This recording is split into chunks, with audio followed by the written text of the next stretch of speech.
Right, it's the Brandon Cruz Daily Fantasy Podcast, right? On look at 11 plays and strategies specifically designed for GPPs. This is a show for people who are already informed on daily fantasy sports, how these contests operate. If you have a question related to NASCAR is a stupid question, feel free to shoot them away on Twitter at BrandonCruzDFS. Most importantly, take everything you hear with a grain of salt and use your best judgment when making entries. Additionally, if you have a gambling addiction, it's not my problem. Check your sense and feelings at the door. We're looking at the Xfinity Series at Darlington for the second time. And I'm currently finishing up watching the end of this race because, for whatever reason, the Darlington races earlier this year just completely eluded my mind, other than the wreck fest that the Truck Series had.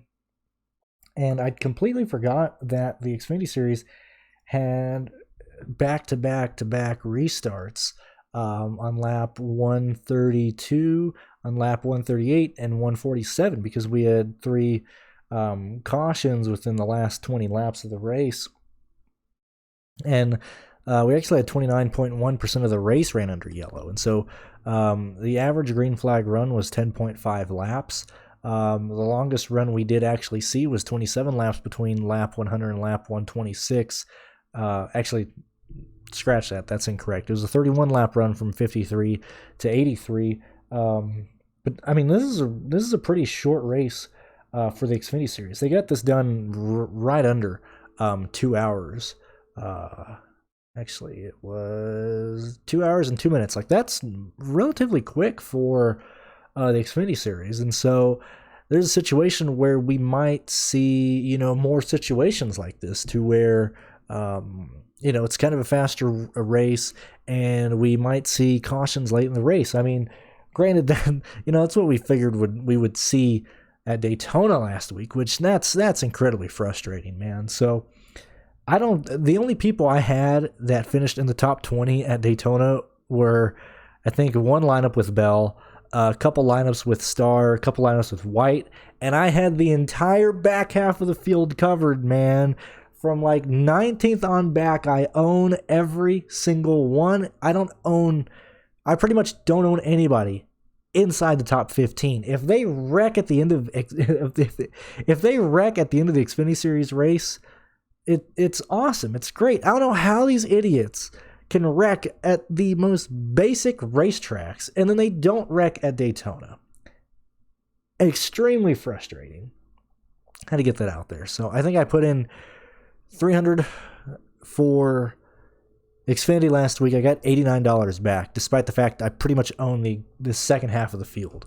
But man, that's unfortunate. We didn't wreck at all in really either races, so that's unfortunate. But so this week, I would at least put that into where I think we're going to see some guys in the back half of the field finish, finish better than what I think they should do. Man, we're kind of doing the same thing in this video that I did in the Cup Series video, kind of where I just talk here, and then kind of do the rankings later, just because I prefer to do it that way. And this is the truck sheets. I need to change that. I need Xfinity. Early in the month, I know football is back. I know you guys are subscribing to a lot of different types of content, but if you want to support me, you can join my Patreon right now, get the full month. And if you don't want to do that, or just support me through PayPal, you can do that as well. And so I actually want to start talking about the back half of the field instead of the guys who I think are going to dominate, because pricing is really, really soft this week outside of Denny Hamlin. I think Denny Hamlin, Hamlin is still really, really cheap. I think there's a good chance Hamlin can kill this race, and you don't necessarily need Cindric and Jones. I think if Hamlin gets up there and leads the majority of the race, I think that's all I really need. So let's look at the 54 car, which at times I'm very, very stubborn, and I don't realize it at the time, but I always look back, and pretty much every year at some point I'm like, nah, I don't see it. I refuse to look at data. And I did that with Christopher Bell at New Hampshire in the 54 car. Just me being stubborn, I suppose. But let me go back and look at where you at, buddy boy. Let's just go and look at this 54 car and see how dominating it's been, no matter who the driver has been this entire year. And so we had, where you at? So you got Ty Dillon opening the year at Homestead. Blue Radiator performed poorly in Las Vegas because he got caught up in a wreck there. Ty Gibbs at Phoenix, second place. Atlanta with Martin Truex Jr. led 103 laps, second place. Martinsville led 28 laps, and that's the one where it got crazy, got pushed to another day. Josh Berry ended up winning. Stupid fast there. It's been absolutely killer. Fifth at Dover, first at Charlotte with Ty Gibbs behind it. Fort Worth, 94 laps led with Kyle Busch. Nashville, 122 laps led with Kyle Busch. Atlanta, 97 laps led with Kyle Busch, getting the win there. Loudon, 151 laps led. Mainly just looking at the 1.5 miles. So we're most likely going to have Denny Hamlin win this race, and we're most likely going to have Hamlin lead a majority of this race. I think, unlike the Cup Series, although this is still a one-groove racetrack, competition is extremely, extremely soft here. Hamlin should be able to get into the top 5, I would argue probably within the first 12 laps. That's just how I see Hamlin getting through this, even with the situation going on with his girlfriend, because he's not married, which, frankly, I don't really care. Yet again, it goes back to that Tony Stewart, and you can't read it. I was going to post something about it on Twitter, but now Rolling Stone's put that article back behind the paywall, so you got to find it through another third-party site. But it's basically Stewart talking about how yo, bro, I'm just here to get fucked by women and make money. That's what I'm driving a car for. And so Hamlin, a guy who has been, and I don't even really care about rumors, but a guy who has been, accused of, doing a little blow here and there, being on the Adderall here and there. Hamlin's cheating on his girlfriend. They're not even married. And so I don't think Hamlin is going to be hindered in this race. I think the Cup Series race, I don't want to focus on Hamlin as much, but just with the lack of competition here, Hamlin should easily be able to get inside the top 6 really, really quick. And so because of that, lost my train of thought. I need to see the pricing again. I'm not concerned about Hamlin. Starting 14th, I'm perfectly fine with that. When you look at his finishes previous here, it's 5th, 1st, 4th, 1st, and 2nd here. When we look at where are we at, buddy boy? When we look at the Dominator points for this racetrack, it's Hamlin minimum getting 19 points. Outside of the Darlington race in 2018 when he got 4 Dominator points, it's 28, 22, 19, 28. An average of 28 Dominator points here. It's killer. A lot of it points to Denny Hamlin, and I truly believe it does lean towards Denny Hamlin this weekend. I'm not really going to try and look for a different avenue. I'm perfectly fine paying 10-4 for Denny Hamlin, where we've seen other guys be way more expensive. And even if you go Hamlin and Cindric, which honestly, I'd rather go Jones and Hamlin, but even if you go to those two guys, you got $7,000 left. It's very easy to get 2 10K guys in this race and then still find guys that you're happy with in the value range. I really like this. In a sense of I think I can build lineups that I really enjoy and that I really like this weekend. And so outside of Hamlin, as I said, I like Brandon Jones because we've seen Jones. This is one of Jones's best tracks of late, being really, really, really, really, really stupid consistent the last 2 times here. Obviously won the Darlington race last year when I forgot who got into it, but the leaders basically took themselves out, but they let Jones basically walk away with the race. I think it was Hamlin and was it Chastain? I don't remember. But Jones should be, consistently in the top 6 in this race. Obviously finished 3rd in the spring this last time around. I think Jones is going to be a contender this week, and so I actually would just rather go Hamlin and Jones or Hamlin and Cindric. Cindric is getting to the point where he kind of needs to get points. But obviously, he's locked into the chase. But he's missing out on those playoff points because he's been wrecked the last 2 weeks. I forgot what he said at Daytona, but the team has ran a total of 40 laps the last 2 weeks. because they got wrecked at Michigan, and then he got turned at Daytona this last week, and so they do need, it'd be nice for them to get, a playoff point. I just like Jones's pricing way easier. And my early lineups are showing that I can fit, or my early projections are showing a Hamlin and Cindric, or a Hamlin and Jones optimal lineup. Depending on what I give Reddick, it goes between them. I don't see Austin Dillon getting in. I don't see him doing much. And when I mean I don't see him doing much, I'm sure Dillon is going to drive his way up to like 14th or something. But I would much rather have an R Motorsports car versus a Jordan Anderson car. And if I can get Tyler Reddick at 10-2, I'll take that over Austin Dillon at 10-8, despite the fact Dillon has some more place differential points. I think between those guys, Reddick has a higher chance of getting up there. Let's see. Let me look at these projections real quick. So right now, I currently have Hamlin as my highest scoring driver, and then it's Jones in terms of the 10K guys with place differential. And so it's Hamlin, then it's Jones, then it's Reddick, Cindric, and Dillon in that order. I might change some things before I finalize the projections, before I give them to them on Patreon, but right now that's how I'm viewing it, and that's the order I'm viewing those guys in. And I do think Dillon is the most likely guy to get optimal, and then Reddick, if we tend to have chaos and a leader gets taken out, or a lap leader gets taken out, or a guy who is leading the majority of the race blows a tire late, then it defaults to a place differential guy in the optimal. So if you're paying up for Cindric or Hamlin and Jones, or Hamlin and Dillon, or Hamlin and Reddick, I think we're going to dive down into the 5K range pretty easily, pretty easy 6K range to get into.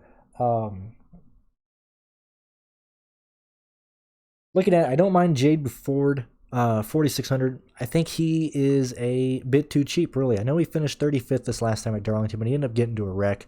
When we look at races that he should have performed pretty poor at, Atlanta, 24th race rating, Nashville, 26th race rating, Texas, 21st, Charlotte, 24th. Like, I can see a situation where Jade can hold on to a 21st place finish, a 20th place finish, and score well and not kill a line. Joe Graff Jr. wrecked this last time around, or wrecked this last time here, but this is a situation where Graff should be able to perform better. Where did my lap data go? I want to look to see where Graff was running last time he got in a wreck here, because part of me feels like Graff was doing decent until he got caught up in a wreck.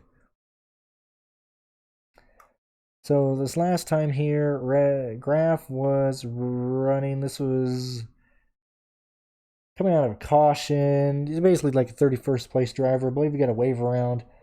He ends up staying out under yellow on lap 99, restarts in 10th, falls to 17th in 26 laps. There's a yellow on lap 127. They take the green lap 132, ends up being involved in a wreck. He came across the line in 29th. Well, that's kind of inconclusive. I think Graff can get up to probably 26th. I think that'd be his ceiling here. More reasonable projection would probably be 28th or 29th. But I don't hate Graff in the 5K range. Martin's worries me. So I don't know whether to make a beta male joke or an Transformers joke for what he's doing in that team. Probably not going to go there. I don't mind Timmy Hill. I do want to see what MBM is doing, because we are getting closer to the end of the season, and that's when they do give out the bonuses for certain positions. And so MBM, I think, is going to be a team that's going to be trying to get the best finishes they can, like more so than usual. Obviously, they haven't started in parking this week, but I do think we're going to see MBM slowly get more and more involved in this in the series. So I like Timmy Hill starting 29th at $1,500. I don't mind Jesse Little in the BG Mcleod equipment starting 34th. My only concern is that they end up going a lap down pretty quickly and being trapped there. But if he can get me a 28th, 27th place finish, even a 24th, I'm perfectly fine with Jesse Little. there's a lot of guys you can go with. Kyle Weatherman will either break the slate or kill a line. That's just how he normally does. Recently 33rd and 36. Mike Harmon, and I mentioned this in the Cup Series video, for whatever reason, you know, the backmarker teams, either in Cup, here, trucks, for whatever reason, this is a really tough track, and I really don't know if it was the bumps that they paved over in the corners this time around, or if it's just how the cars are, or how this track is on the cars. But this is a track I'm usually concerned about playing sketchy equipment, and Weatherman is certainly sketchy equipment. $6,000, like I said, he'll either win a GPP or kill a line. Moving on up, and I like that BJ Mcleod is actually back in here. Is he? And he's with Mario Goslin. I'm pretty sure is he in the 90? Let me look real quick. I'm pretty sure he's in the 90. Yeah, BJ Mcleod is in the 90. The 90 needs owner points. And so I think there's a real chance BJ Mcleod can show up and finish 24th, 23rd. If we get crazy late in the race, Timmy Hill, BJ Mcleod, even Colin Garrett, Jesse Little, maybe Weatherman. Weatherman can do it on his own under green, but it just has to run well because Weatherman's run well at this racetrack before. He just ends up having equipment failure. Anyway, those names that I just mentioned, those seem like guys who are going to perform well if this race gets really stupid late in the race, because I don't see them getting involved in the wrecks. I see them taking care of their car, racing safe. I actually really like BJ Mcleod in this 90 car. With him behind the wheel, I think it's a 25th place car. However, it would not shock me if he runs 33rd the entire race and then chooses the end to start passing people. It just depends on how many laps he ends up going down. Moving on up to the 8K range, and some of the guys starting higher up. I'm probably not going to go to a net. Brandon Brown is the only guy that interests me due to the fact, due to the fact that we see him finishing, he's guaranteed a 15th place run across the board. New Hampshire, 16th race rating, 15th at Pocono, 14th at Texas, 15th at Charlotte, 12th at Dover, 20th here at Darlington earlier in the year, but his finishing, where you finish, buddy boy? Finished 24th. Gotta see what happened to him. Don't remember what happened to Brandon Brown. Was he caught up in a wreck? He may have been caught up in a wreck. Let me look. Let's see. He may have hit the wall. I don't remember. I have to refer to the notes later. But Brandon Brown's the other guy. He'll either finish 13th or be stuck at 20th. I'd probably lean more towards the 14th. I think his poor performance at Darlington this year, I think he hit the wall. I can't recall off the top of my head.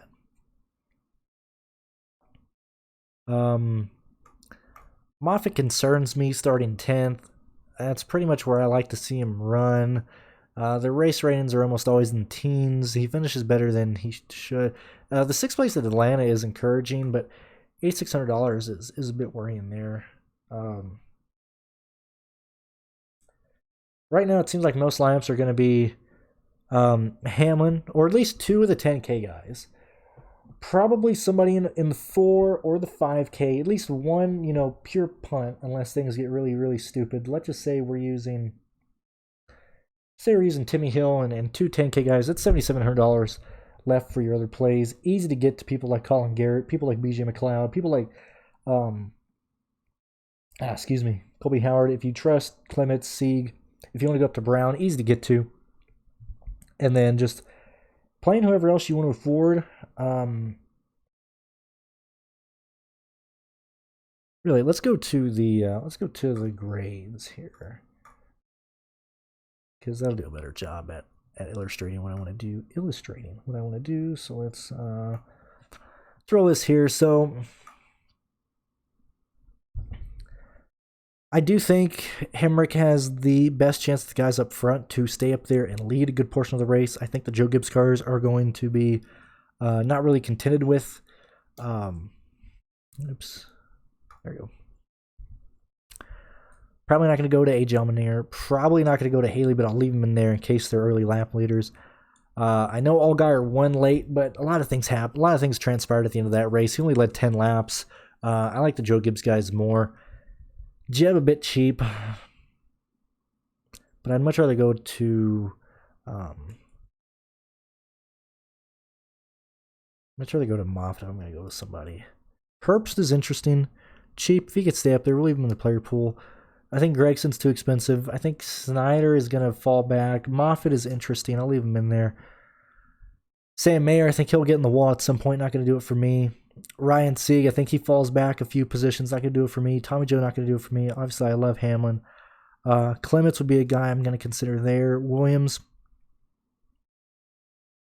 I think gander at Williams' recent races here. Hold on, I got to change. I think gander his recent races over here. So Williams is certainly coming back. They had up and down. It looks like they're back at being consistent. But, man, so obviously 17th at Daytona. It doesn't tell you a whole lot. The 18th at Michigan does show that they're back in terms of horsepower, which is another reason why I like BJ Mcleod. I think that they bring a very similar car with that 90 that they're going to bring with Alex LeBay and Josh Williams.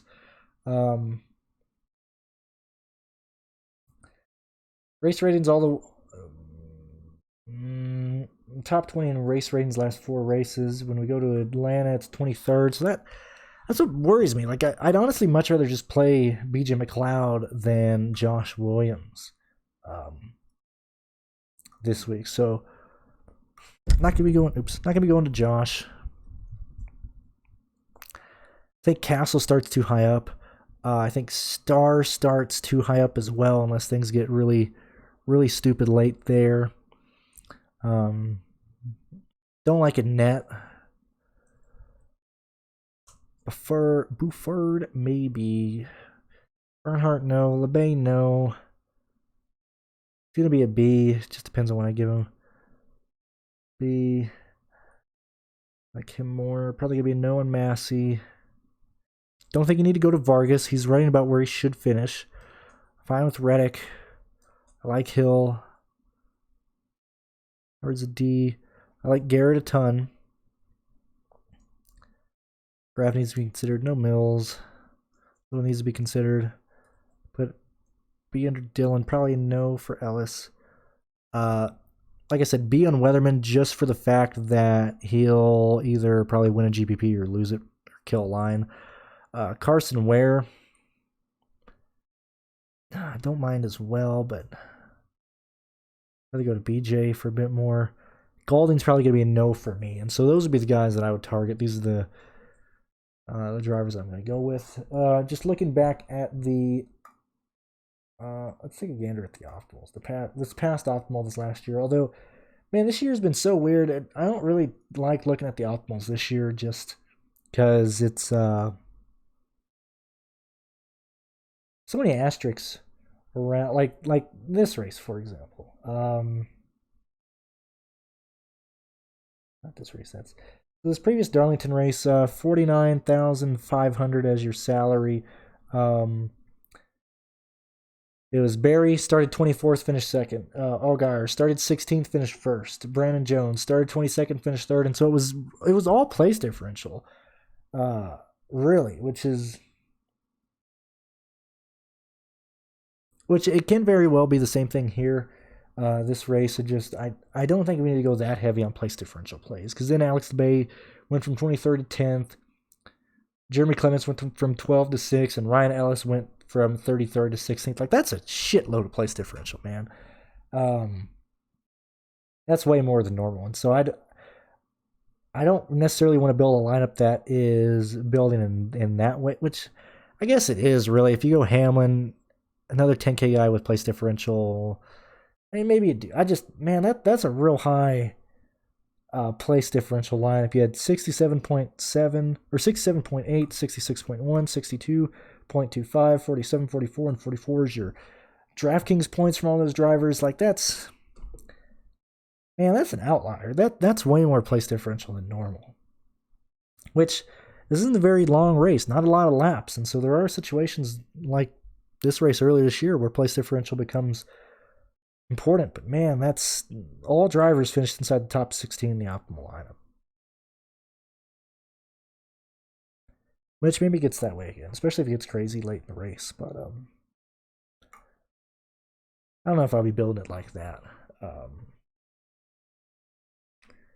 We'll tell you, I'll probably center around Hamlin. Probably center around Jones with pivot to Cindric, Reddick, and Dillon. But I think that's how we're going to go about it. Hopefully this helps you out. Hopefully you like hear me talk. If not, well, sorry to waste your time. But hopefully this helps you out.